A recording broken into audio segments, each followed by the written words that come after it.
सभी पहलुओं के साथ लाइव इंडिया, खबर हमारी, फैसला आपका।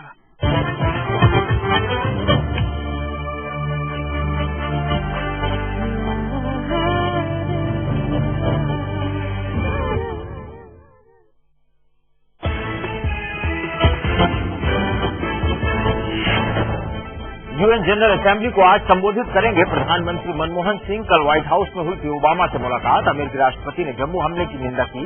मनमोहन ने पाकिस्तान को आतंकगढ़ बताया। दागियों को बचाने वाले विवादास्पद अध्यादेश पर राहुल के रुख पर पीएम का बयान, कहा देश लौटकर कैबिनेट में करूंगा चर्चा। दिग्विजय ने किया ट्वीट, कहा राहुल गांधी ने बीजेपी के दोहरे चरित्र की हवा निकाली। अपनी ही सरकार से भले सिद्धू, पंजाब सरकार के खिलाफ आज से करेंगे अनशन, कहा पार्टी का हूं वफादार सिपाही, लेकिन अपनी ही सरकार की अनदेखी से हूं परेशान। 24 घंटे बाद भी बचाव कार्य जारी। अब तक 25 लोगों की मौत, 32 घायल। मुंबई के डॉकयार्ड इलाके में कल गिरी थी 5 मंजिला इमारत। 20 से 25 लोगों को फंसे होने की आशंका। मुंबई के ओशिवारा में रेप पार्टी पर पुलिस की रेड। पुलिस को ड्रग्स के इस्तेमाल का शक, 32 को किया गया हिरासत में।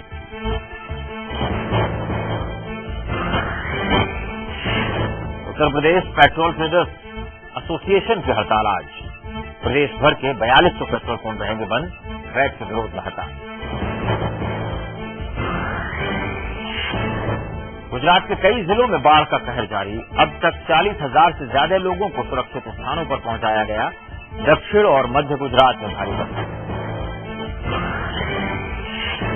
देश की स्वर कोकिला लता मंगेशकर आज मनाएंगी अपना 84वां जन्मदिन। अपनी रूहानी आवाज से दुनिया और बॉलीवुड में करती आ रही हैं राम।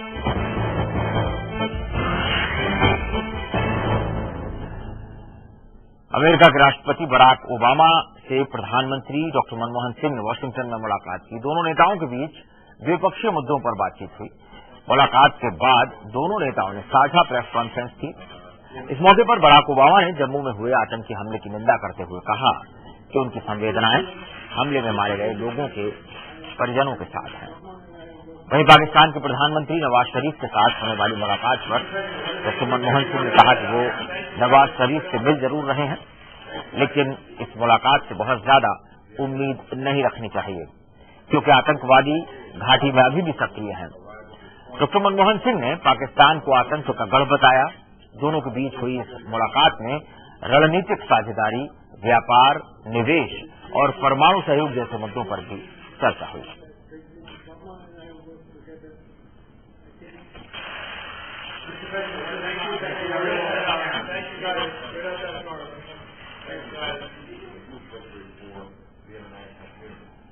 प्रधानमंत्री डॉक्टर मनमोहन सिंह इन दिनों न्यूयॉर्क में हैं।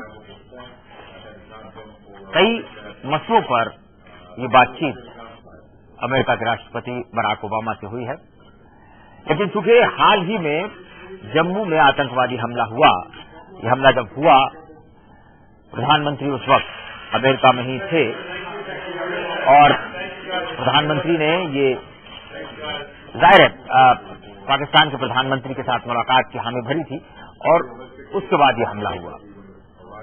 तो तमाम मुद्दों पर बातचीत के साथ साथ कहीं न कहीं पाकिस्तान की ओर से लगातार प्रायोजित आतंकवाद भी इस मुलाकात का विषय रहा, जिस पर ओबामा ने ये जरूर कहा कि वो अपनी तमाम संवेदनाएं उन परिवार वालों के प्रति प्रकट करते हैं जो इस आतंकवादी हमले में शहीद हुए हैं।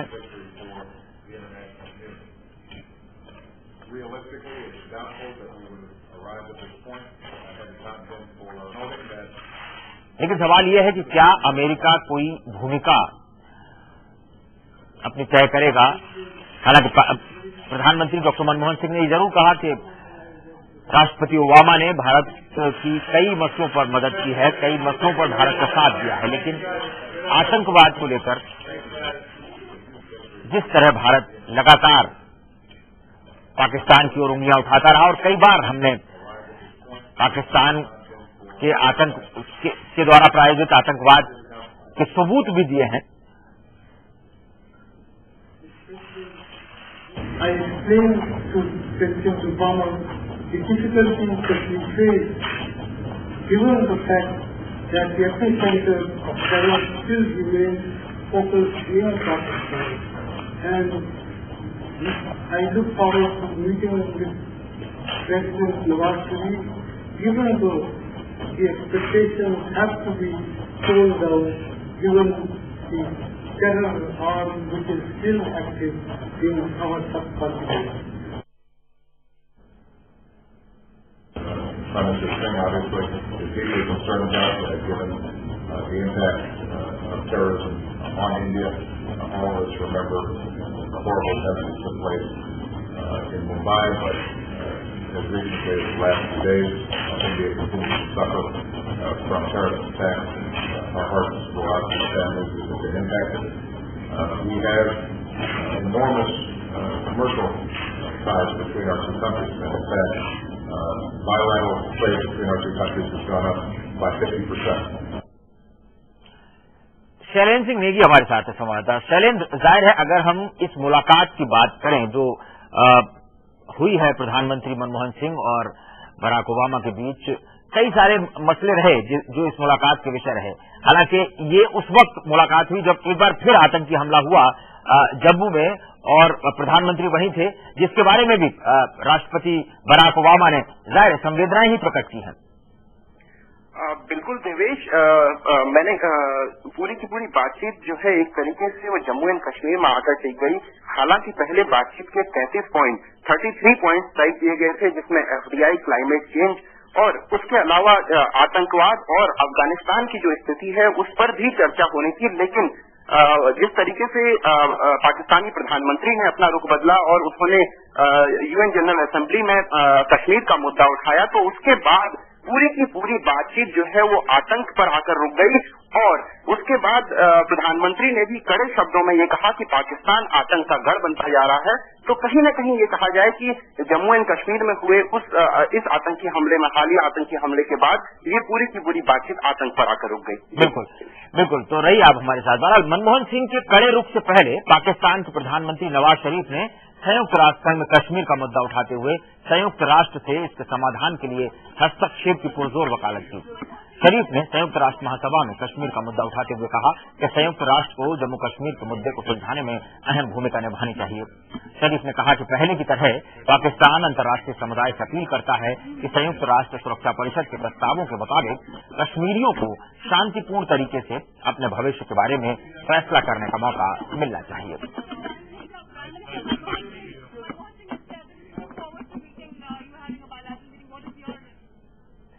प्रधानमंत्री मनमोहन सिंह आज न्यूयॉर्क में संयुक्त राष्ट्र महासभा के सत्र को भी संबोधित करेंगे। रविवार को वो पाकिस्तानी प्रधानमंत्री नवाज शरीफ से मुलाकात करेंगे। शुक्रवार को ओवल ऑफिस में अमेरिकी राष्ट्रपति बराक ओबामा से मुलाकात के तुरंत बाद वो महासभा के सत्र में शामिल होने के लिए न्यूयॉर्क रवाना हो गए थे।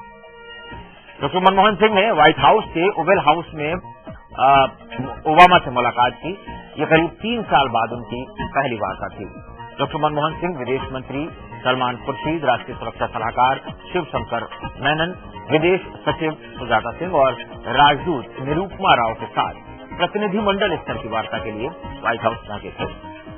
ओबामा के साथ बातचीत के बारे में डॉक्टर सिंह ने कहा कि हमने अफगानिस्तान और पाकिस्तान समेत क्षेत्र में हालात पर चर्चा की है।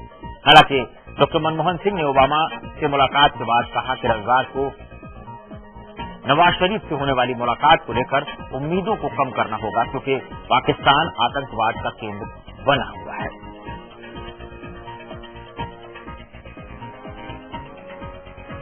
शैलेंद्र हमारे साथ हैं। शैलेंद्र, अब जो मुलाकात आने वाले यानी रविवार को होनी है, कल होनी है नवाज शरीफ के साथ, जाहिर है पाकिस्तान के प्रधानमंत्री के साथ होने वाली इस मुलाकात पर प्रधानमंत्री खुद कह चुके हैं कि बहुत ज्यादा उम्मीद नहीं रखनी चाहिए।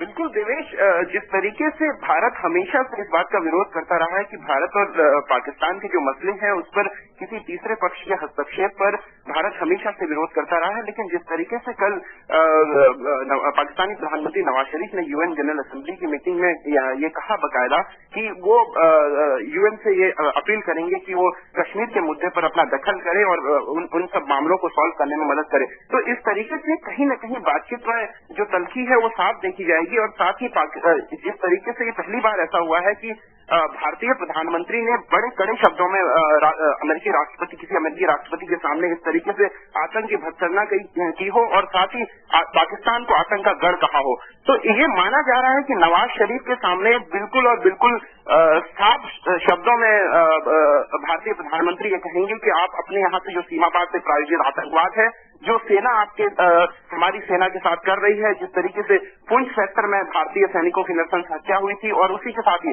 हाफिज सईद और दाऊद इब्राहिम का मुद्दा, वो एक महत्वपूर्ण मुद्दा है जिस पर बातचीत हो सकती है। भारत हमेशा से जो 26/11 के आतंकी हैं, जो गुनहगार हैं मुंबई के,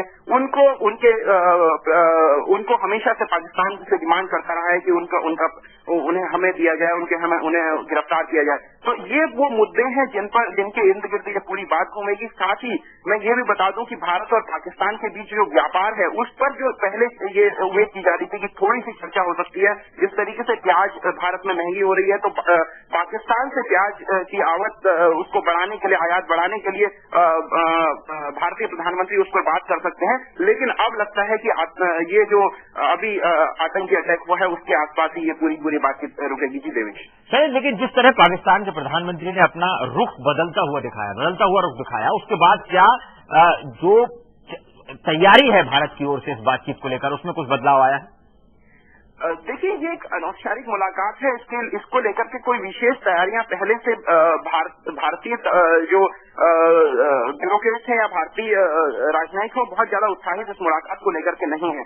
हाँ, इतना जरूर है कि नवाज शरीफ ने जब कहा कि वो 1999 में जब प्रधानमंत्री थे और जिस तरह की बातचीत वो छोड़ कर गए थे, उन्हीं रिश्तों को आगे बढ़ाना चाहते हैं, जो सौहार्दपूर्ण रिश्ते वो भारत के साथ बनाना चाहते थे 1999 में, उनको आगे बढ़ना चाहते हैं। क्योंकि भारत की कोई विशेष तैयारी इस बातचीत को लेकर के उतने उत्साह भारतीय प्रधानमंत्री ने पहले भी कहा कि एक हाथ से आतंकवाद और दूसरे हाथ से दोस्ती, ये बिल्कुल नहीं हो सकता। तो ये माना जा रहा है कि एक अनौपचारिक मुलाकात है जिसपे कोई बहुत ज्यादा उम्मीद, जैसे कि प्रधानमंत्री ने भी कहा, उम्मीद नहीं है। वैसे ही भारतीय जो सरकार अधिकारी हैं, विदेश विभाग के अधिकारी हैं, वो भी इससे कोई विशेष उम्मीद नहीं लगा रहे हैं। जी देवेश, बिल्कुल। और आज यूएन में बोलेंगे जब प्रधानमंत्री, तो जाहिर है ये मुद्दा भी कहीं ना कहीं उनके भाषण में जरूर रिफ्लेक्ट करेगा। बिल्कुल देवेश, यूएन के 2-3 कोर इश्यूज हैं जिन पर बात होनी है यूएन जनरल असेंबली में। उनमें जो सबसे बड़ा इश्यू है वो है क्लाइमेट चेंज। क्लाइमेट चेंज के साथ ही यहाँ पर जो बात होनी है व्यापार, विश्व व्यापार में कैसे भारत अपना दखल बढ़ाए, और तीसरी जो बात है वो आतंकवाद। इन 3 मुद्दों पर ही प्रधानमंत्री का भाषण पूरी तरह से फोकस रहेगा। और ये माना जा रहा है कि पाकिस्तानी प्रधानमंत्री के रुख बदलने के बाद भारतीय प्रधानमंत्री भले ही पाकिस्तानी प्रधानमंत्री के बयान को ज्यादा तरजीह न दें, लेकिन फिर भी जो है बातचीत जो है आतंक और क्लाइमेट चेंज के आसपास घूमेगी। जी बिल्कुल। चलिए, बहुत शुक्रिया, आपसे अपडेट लेंगे। फिलहाल बहुत शुक्रिया आपका। और यहाँ एक छोटा सा ब्रेक, फौरन हाजिर होता है।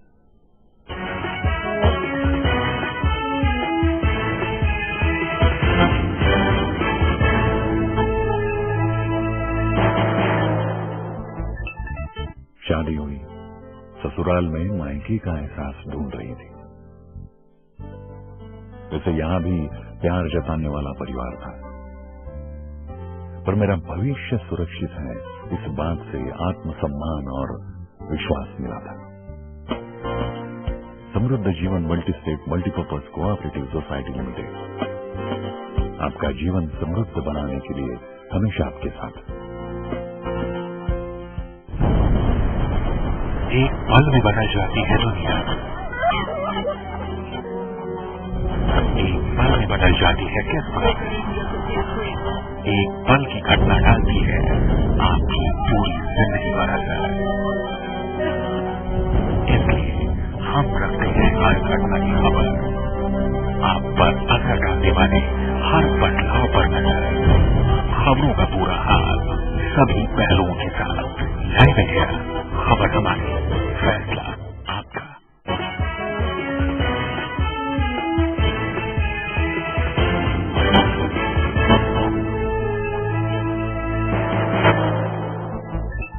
राहुल गांधी ने दागी नेताओं को बचाने वाले अध्यादेश को बकवास बताकर सरकार को हिला दिया। इसके बाद कांग्रेस डैमेज कंट्रोल में लग गई है। राहुल के बयान से सबसे ज्यादा उंगली प्रधानमंत्री डॉक्टर मनमोहन सिंह पर उठ रही है।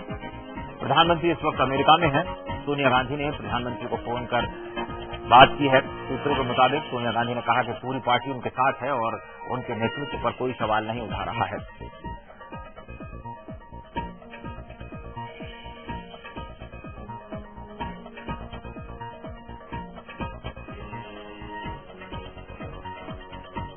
तब जबकि अध्यादेश कैबिनेट द्वारा मंजूर होकर राष्ट्रपति के पास हस्ताक्षर के लिए पहुंच गया है, कांग्रेस के उपाध्यक्ष राहुल गांधी ने प्रेस कॉन्फ्रेंस कर उस अध्यादेश को बकवास बताया, उसको फाड़कर फेंक देने योग्य बताया। जाहिर है ये जो अध्यादेश कैबिनेट के द्वारा पास किया गया है वो प्रधानमंत्री की अध्यक्षता वाली कैबिनेट है और उस कैबिनेट के द्वारा पास किए गए अध्यादेश का मतलब है वो सरकारी दस्तावेज है। शादाब हमारे साथ हैं। शादाब, जाहिर है अब इसको हम डैमेज कंट्रोल ही कहेंगे, क्योंकि जिस तरह सोनिया गांधी अब प्रधानमंत्री को फोन कर रही हैं और एक पत्र भी राहुल गांधी की तरफ से लिखा गया प्रधानमंत्री को सामने आया है। जी बिल्कुल देवेश, ये डैमेज कंट्रोल की कवायद है। देखिए, राहुल गांधी की तरफ से 2 खत उनको भेजे गए थे। देखिए, पहला खत उस वक्त भेजा गया, खत कहें आप ईमेल कहें, कि राहुल गांधी ने एक ईमेल किया था और बताया जा रहा है कि जब उन्होंने प्रेस क्लब में इस अध्यादेश को फाड़ने की बात कही और ये सब कहा, तो उससे पहले या उसके 2-4 मिनट बाद उसी वक्त उनकी तरफ से ईमेल पीएम को गया। लेकिन पीएम न्यूयॉर्क में है, तो बहुत सीधी सी बात है कि पीएम उस ईमेल को नहीं देख पाए होंगे, क्योंकि उन्हें नहीं पता था कि राहुल गांधी इस तरह से स्टैंड चेंज करेंगे। राहुल गांधी ने इससे पहले पार्टी फोरम में कोई बात नहीं की थी। तो सोर्सेज बता रहे हैं कि पीएम हैरान रह गए जब उनको बताया गया वहां न्यूयॉर्क में कि राहुल गांधी ने यहाँ इस तरह की बात कही है और काफी हंगामा खड़ा हो गया है। तो पीएम थोड़ा व्यथित हुए थे कि उनके साथ ऐसा सलूक किया जा रहा है, जबकि ये कैबिनेट का फैसला है और कांग्रेस कोर कमेटी का फैसला है। देखिए देवेश, ये बात सिर्फ राहुल गांधी की नहीं है, जबकि जब कांग्रेस कोर कमेटी की मीटिंग हुई थी जिसमें अध्यादेश को लाने का फैसला हुआ था, तो सोर्सेज ये बता रहे हैं कि उस मीटिंग में सोनिया गांधी मौजूद थी और सोनिया गांधी की जानकारी में, सोनिया गांधी की सहमति से ये फैसला लिया गया। तो पीएम को इस बात का अंदाजा नहीं था। देखिए, राहुल गांधी जो राजनीति करते हैं, उनके जो करीबी लोग हैं वो ये बताते हैं कि राहुल गांधी की जो पॉलिटिक्स है वो आइडियलिस्टिक पॉलिटिक्स है। वो अपने सहयोगी से, समर्थकों से आइडियलिस्टिक पॉलिटिक्स की बात करते हैं कि देश में चेंज लाना है, परिवर्तन लाना है। लेकिन राहुल गांधी का जो रिस्पांस रहता है वो थोड़ा लेट रहता है। आप अन्ना हजारे के आंदोलन को देखिए, उन्होंने, राहुल गांधी ने बहुत लेट रिस्पांस किया। संसद में भी वो किसी मुद्दे को उठाते हैं तो काफी लेट उठाते हैं, तो लेट रिस्पांस से जरूर सवाल खड़े हुए। हालांकि राहुल गांधी ने एक एंग्री यंग मैन की एक इमेज पेश करने, एंग्री यंग मैन की एक इमेज पेश की कि वो जो कुछ भी उन्हें बुरा लगेगा वो उसको फाड़ देंगे, वो उसको उस फैसले को बदलवा देंगे। कुछ इस तरह की इमेज वो पेश करना चाहते थे नौजवानों के सामने, क्योंकि नौजवानों में जिस तरीके से नरेंद्र मोदी ने सेंध लगाई है, नरेंद्र मोदी का कद बढ़ रहा है, तो शायद राहुल गांधी उसको काउंटर करना चाहते थे। लेकिन इससे सरकार की बहुत किरकिरी हुई, कैबिनेट की किरकिरी हुई, तो अब डैमेज कंट्रोल हो रहा है। राहुल गांधी का दूसरा खत रात में पहुंचा पीएम के पास। सोनिया गांधी ने टेलीफोन पर बात की पीएम से, मनमोहन सिंह ने बात की, लेकिन जो डैमेज होना था वो हो गया देवेश। बिल्कुल, चलिए बहुत शुक्रिया शादाब, आपसे अपडेट लेंगे। फिलहाल बहुत शुक्रिया। उधर राहुल गांधी ने भी प्रधानमंत्री को एक चिट्ठी लिखकर उनके नेतृत्व पर भरोसा जताया। अपनी चिट्ठी में उन्होंने लिखा कि मैं महसूस करता हूं कि अध्यादेश पर मेरे विचार मंत्रिमंडल के फैसले और कोर ग्रुप की राय से मेल नहीं खाते हैं। वो आगे लिखते हैं कि मैं ये भी समझ सकता हूं कि इसका हमारे विरोधी फायदा उठाएंगे, लेकिन मेरे मन में आपके लिए बहुत सम्मान है। मुश्किल वक्त में आपने जिस तरह से नेतृत्व दिया है उसे देखते हुए मेरे मन में आपके लिए काफी इज्जत है। मुझे उम्मीद है कि इस विवादास्पद मुद्दे के बारे में मेरी राय को आप समझेंगे।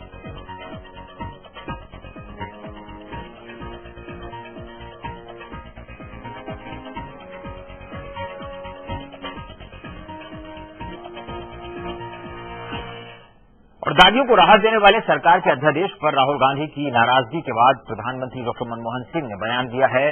पीएम ने कहा है कि वो कैबिनेट में राहुल गांधी के बयान पर चर्चा करेंगे।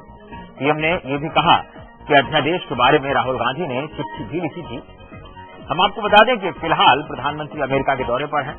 थोड़ी देर पहले इस मसले पर डॉक्टर मनमोहन सिंह ने कांग्रेस अध्यक्ष सोनिया गांधी से भी बात की।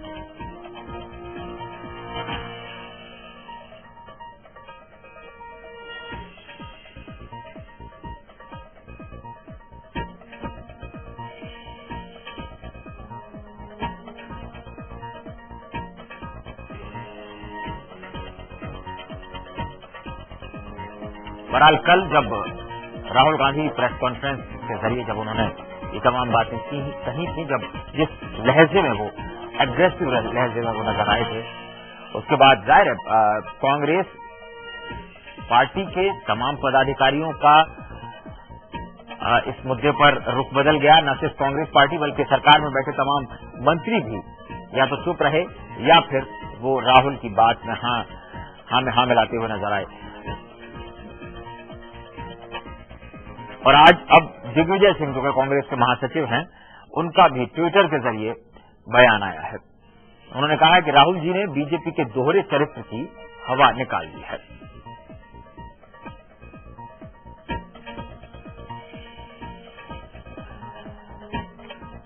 वहीं विदेश मंत्री सलमान खुर्शीद ने इस मामले पर कहा कि अगर पार्टी के नेताओं को लगता है कि अध्यादेश पर दोबारा चर्चा होनी चाहिए तो हम करेंगे। अच्छी बहस का स्वागत करना चाहिए, ना कि इसका मतलब ये निकाला जाना चाहिए कि पार्टी में किसी तरह का मतभेद है। बहुत सारे निर्णय होते हैं जो जमीनी वास्तविकता को देखते हुए लिए जाते हैं और उनमें हमारे लिए ये सौभाग्य की बात है कि हमारे नेता हमको समय समय पर ये याद दिलाते हैं कि नैतिकता का भी उसमें एक योगदान होना चाहिए और नैतिकता को हमको भूलना नहीं चाहिए। तो इसलिए इसका तो स्वागत करना चाहिए लोगों को कि इस तरह की चर्चा हमारी पार्टी में होती है और हमारे नौजवान नेता ने हमको ये याद दिलाया है कि नैतिकता का एक बहुत बड़ा योगदान है राजनीति में और उसको हमें सुरक्षित रखना चाहिए। तो इसमें इसको मानना कि ये एक दरार है या इसमें कोई शिकायत का विषय है, मैं समझता हूं ऐसा सोचना उचित नहीं है। प्रधानमंत्री डॉक्टर मनमोहन सिंह के पूर्व मीडिया सलाहकार संजय बारू ने उन्हें इस्तीफा देने की सलाह दी है। संजय की ये सलाह दागियों पर लाए गए अध्यादेश के मुद्दे पर कांग्रेस उपाध्यक्ष राहुल गांधी की तरफ से उन पर हमले की बात की गई है। संजय के मुताबिक जिस तरह से प्रधानमंत्री के फैसले पर सवाल उठाए गए हैं उससे उनके अधिकारों में सीधे दखल दिया गया है, जिसे देखते हुए प्रधानमंत्री को इस्तीफा दे देना चाहिए।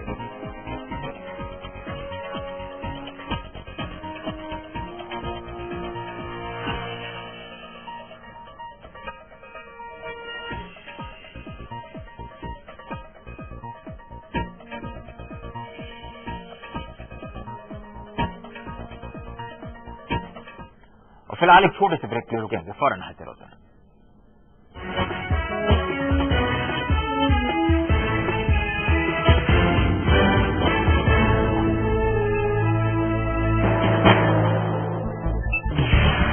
नजर है देश के सूरत हाल पर, नजर है सियासी दाव पेच पर,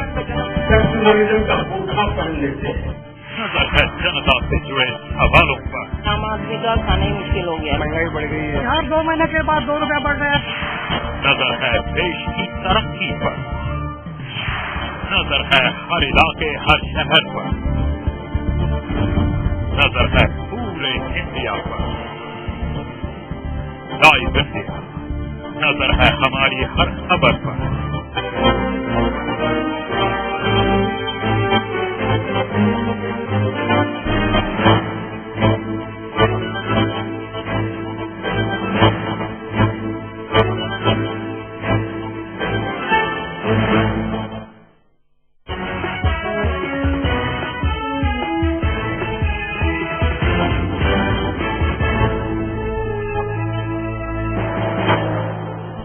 लेकिन आखिर राहुल गांधी अपनी सरकार के खिलाफ गए क्यों? उन्होंने अपनी ही सरकार के बनाए अध्यादेश को बकवास करार दिया, खासकर तब जब उस पर आखिरी मोहर लगने के लिए वो प्रेसिडेंट के पास भेजा जा चुका है। राहुल गांधी के इस बयान के बाद कांग्रेस अब बैकफुट पर है, तो विरोधियों को बैठे बिठाए एक बड़ा मुद्दा मिल गया। राहुल गांधी अपनी ही सरकार के खिलाफ क्यों गए? What our government has done as far as this ordinance is concerned is wrong. अपनी ही सरकार के अध्यादेश को बकवास क्यों कहा? My opinion on the ordinance is that it's complete nonsense and that it should be thrown up and thrown out. Rahul Gandhi ने राजी सांसदों और विधायकों की सदस्यता को बरकरार रखने के लिए लाए गए अध्यादेश को न सिर्फ बकवास करार दिया है, बल्कि उसे फाड़कर फेंक देने की बात कही है। सरकार दागियों को बचाने के लिए जो अध्यादेश लेकर आई है, उस पर राहुल गांधी बिल्कुल बगावती मूड में दिख रहे हैं। इतनी बड़ी बात बोलने से पहले कुछ सेकंड राहुल चुप रहे और फिर जो कुछ भी उन्होंने बोला उसने वहां मौजूद सभी लोगों को हैरान कर दिया। I tell you what my opinion on the ordinance is. My opinion on the ordinance is that it's complete nonsense and that it should be torn up and thrown out. That's my opinion, my personal opinion on the ordinance. I'll repeat it for you. My opinion on the ordinance is that it should be torn up and thrown away. Okay? Manmohan सरकार के फैसले को राहुल ने गलत करार दिया। राहुल गांधी ने अपनी ही पार्टी पर बगावत का बम क्यों फोड़ा? दरअसल राहुल गांधी के प्रेस कॉन्फ्रेंस में आने से पहले कांग्रेस के मीडिया प्रभारी अजय माकन इसी अध्यादेश के समर्थन में बोल रहे थे और विरोध कर रही पार्टियों की आलोचना कर रहे थे। तभी एकाएक राहुल गांधी प्रेस कॉन्फ्रेंस में आ गए और उसके बाद जो कुछ भी उन्होंने कहा वो खुद कांग्रेस पार्टी और उनकी अपनी सरकार के लिए किसी बम से कम नहीं था। राहुल गांधी ने अध्यादेश को बकवास और फाड़ कर फेंक देने की बात तो कही, साथ ही अपनी मनमोहन सरकार के फैसले को गलत करार दिया। देखिए भैया, I am not interested in what any opposition leader says. I am interested in what the Congress party is doing. I am interested in what our government is doing and I personally feel that what our government has done as far as this ordinance is concerned is wrong. Thank you. अपनी ही सरकार के खिलाफ राहुल गांधी के बाकी तेवरों को देखकर कांग्रेस में हड़कंप मच गया। किसी को समझ में ही नहीं आया कि राहुल गांधी के इस बयान पर वो जवाब क्या दे।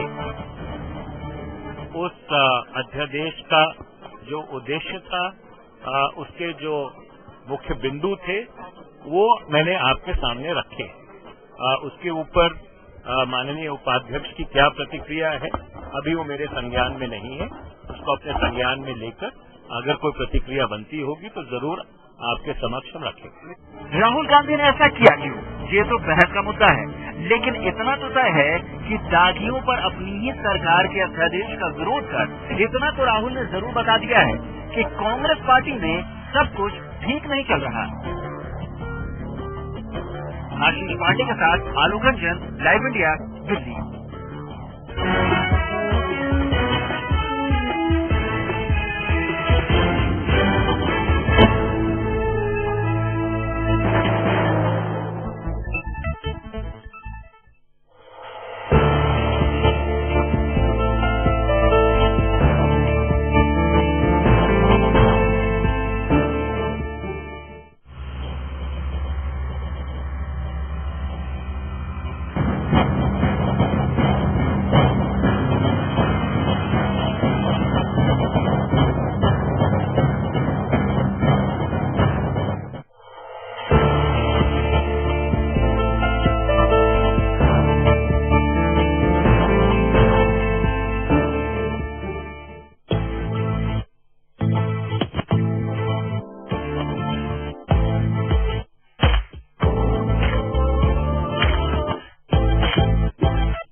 कोने से वो खबर जो जुड़ी हो आप, मुद्दा राजनीतिक हो या सामाजिक, देखिए दिन भर की हर बड़ी खबर रोज 7 PM इंडिया और 9 PM इंडिया सिर्फ लाइव इंडिया पर।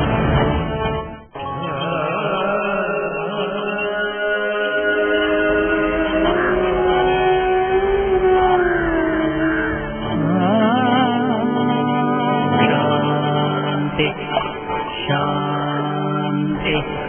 शांति।